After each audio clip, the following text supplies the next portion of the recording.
do. And what can you say? What can you say? What up, what up, what up? If you don't know my name, I ain't working hard enough. But in case I'm getting lazy, my name is Donny Goines, and you watching This Is realmusic.com. You already know. Did I get that right?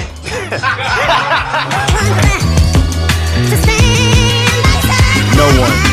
Let me tell you about this nigga I know from my hood named Ricky. Shorty is only 16 but running around the city. Now they wondering where is he, and none of them can convince me that this isn't a pity since he started bumping that 50. His mind frame. What's up, y'all? This is newcomer. We're at Harlem Hall, New York City with Donny Goines at his album release party for the Breakfast Club. Let's dive right into it. Tell us a little bit about your background, you know, how long you've been making music, when the love of hip hop really started. Basically, I decided to pursue this career early 2006 after I seen the movie Fade to Black. I seen the movie, and really the only way I can really describe it was like having an epiphany of sorts. So when I watched it, I was like, you know what? This is what I want to do with my life, and I just really gave it 110%, you know, and I really just focused on like my music and my craft, and here I am today releasing my 7th project. You know what I'm saying? Exactly. What's up? Who are some of you, I guess, your influence? You talked about the Fade to Black movie, so I'm obviously Lil J in there, but who else influenced you? Who do you listen to now? I would say early influences obviously would be like the Biggies, the Nas's, the J's, so on and so forth. But right now, I'm actually inspired and influenced by my peers. You know, people that are coming up alongside with me. When I see the moves that they're making and I listen to the music, I just become inspired. And that's why I really love to work with a lot of different artists, because for me, it's about unity. It's not about, you know what I'm saying, segregation of sorts. And I feel like a lot of artists don't understand that we're powerful as units, you know what I'm saying, not as like individuals. So for me, like I said, when I listen to a lot of my peers, I become inspired, and I just love the era I'm in right now. Real talk. This first song I heard from you was actually Ricky's Story. I actually heard, I think, on a hip hop album mixtape. And from the start, it was like it just jumped out at you because it's, you know, the flow is hot, the actual track is hot, but the lyrical content actually matches. Thank you. Everything else. You know, a lot of times you have artists that come in and, you know, they may have one part, but not the other part. Talk, I guess, a little bit about your lyrical content, the stuff that you actually talk about. If you want to talk about Ricky's Story specifically or any other track you want to kind of talk about, where the influences come from, and kind of the motive behind writing songs with actual lyrical content versus, you know, stuff that's out there. A lot of bullshit. Basically, a lot of fucking bullshit is out there. But I mean, in all honesty, like, those kind of stories, let's say use Ricky's Story as example, that's just my life, man. Like, I live in a situation, I'm still in the hood. I'm still in, like, Harlem, right there. Like, you know what I'm saying? So, I see the fiends. I see the victims of violence. I see the problems, you know what I'm saying? So, I happen to address them. And that's just what it is. Like, I'm not the kind of person, I'm not gonna sugarcoat anything. I'm not gonna bullshit the people. You know, I come from an era where it's real. You know what I'm saying? I seen motherfuckers get their head popped off. You know what I mean? I had guns pulled out on me, like, and sliced up, fights, jail, all kind of crazy shit. But you know what the truth is though? I don't glorify that lifestyle because I know it's ignorant. What I try to do is I try to educate the listener and just try to make them aware of my story and my situations, because I know there's people out there that can relate to what I'm saying. Not everybody's driving Bentleys and have $100,000 chains on, you know what I'm saying?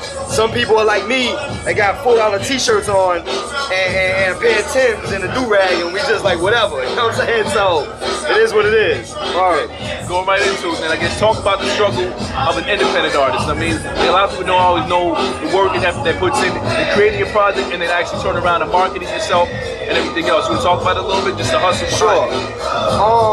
Honestly, this shit is hard. I don't give a fuck what nobody say. This is actually one of the hardest jobs I've ever had in my life. I've been in the Navy. I've had a lot of different careers. I've been to college. I did a lot of different things in my life. This is by far the hardest. And I'm gonna be honest, it's hard because everything is like, everything really has nothing to do with music. It's just fucking crazy. Like, the talent is like the smallest part of it. It's like everything else around it is like what gets you. So a lot of times I'm running around, I'm the fucking artist, I'm the publicist, I'm the manager, I'm the party promoter, I'm the motherfucking stylist. Like I'm all that wrapped in one. You know what I mean? As an independent artist, that shit is kind of hard. So, you know, it is what it is. And definitely one of the biggest struggles that I feel that I have is lack of finances. See, the funny thing is they expect you to compete with the 50 Cents and the Jay-Z's and whoever the fuck is out there, but if you don't got a budget, that shit is hard. You know what I'm saying? Like, you can't compete if you broke and you got a fucking nigga that got $100,000 to play for radio and all that. That shit don't even out. But what I do is, I don't use that shit as an excuse.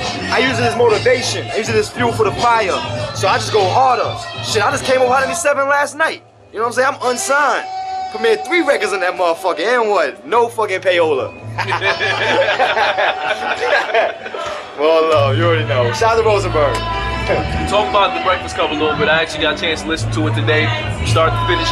I guess talk about some tracks on there, what separates it from a lot of other stuff that's out there. If you want to talk about who helped you, who appears on the album too, just kind of, let people know, give them like a preview here of the actual album. No doubt. The Breakfast Club essentially is the second part of a trilogy. I dropped Minute After Midnight, which is my debut album, in December. So I'm coming right back with my second full-length album. It's May.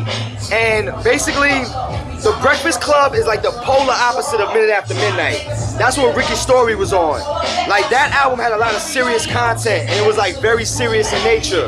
But the Breakfast Club really takes a different direction overall. It's really lighthearted. It's not really meant to be like very serious. So I mean, I do address certain topics, like such as like These Times, produced by Dub Z, where I talk about the bullshit I see in the game today, and like why I feel I should have to follow trends. But most of that shit is like partying, love of music, having fun, rapping, and I really just tried to keep it light in content. Hence the name Breakfast Club. Because when you think of breakfast, you think of light. You think of like, light. When you think of Minute After Midnight, you think dark. You know what I'm saying? Which it was. And also it has a dual meaning. The Breakfast Club obviously derived from a movie, but in the sense of, instead of different characters and personalities in a detention room, you have different personalities and characters in a studio. And they combine to show that they have things in common, more than the common people that's perceiving on the outside might realize. So realistically speaking, you have a lot of different characters on this album, such as like My Usual Suspects. You'll see something like What You Expected remix. I got Rain, Terminology, Big Lou and Rex. Straight up hip hop, lyrical, over Static Selector beat. And then you got something a little left. You got something like She Likes with Che Grant and Izzy Kizza. Little left, you know what I mean? And that's really the whole point. It's just to show that artists have a lot more in common than people think. And that's what I want to display with this album. If you had to describe Breakfast Club in just like 1 or 2 sentences, you just want to sum it up, like 1 or 2 words actually. You can just kind of like sum it up for me. How would you describe it? Eclectic. That's it. I'm gonna give you 1 word. Eclectic. Yeah, that's it. Word. That's it. This is music.com. Donny Goines.